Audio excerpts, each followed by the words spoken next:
Ke informasi lain, seorang siswi di Nanggroaca Darussalam menderita luka fisik dan trauma lantaran dianiaya gurunya. Kekerasan guru terhadap muridnya juga terjadi di Jeneponto, Sulawesi Selatan.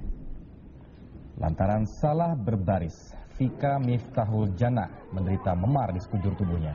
Siswi kelas 1 SMA Negeri 2 Melaboh ini mendapat pukulan tongkat kasti dari seorang oknum guru olahraga yaitu Cut Marliani.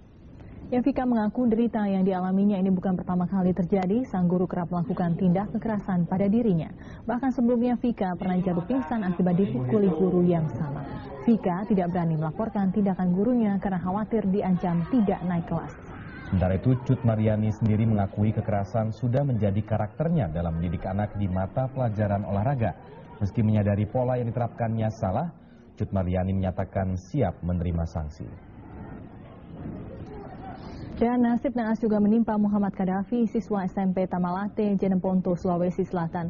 Kadafi harus mendapat perawatan intensif di Rumah Sakit Bayangkara Makassar lantaran matanya mengalami luka serius. Penderitaan ini berawal saat Kadafi dan 3 rekan lainnya hendak membuang sampah dengan cara menendang sampah keluar kelas.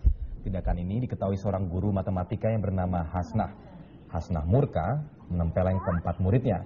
Sang ibu guru juga tega menusuk mata sebelah kiri Kadafi dengan kayu. Ya, hingga saat ini pihak kepolisian belum menindaklanjuti perkara ini dan oknum guru masih melenggang dengan bebasnya. Pihak keluarga korban menyatakan tetap akan membawa perkara ini ke jalur hukum.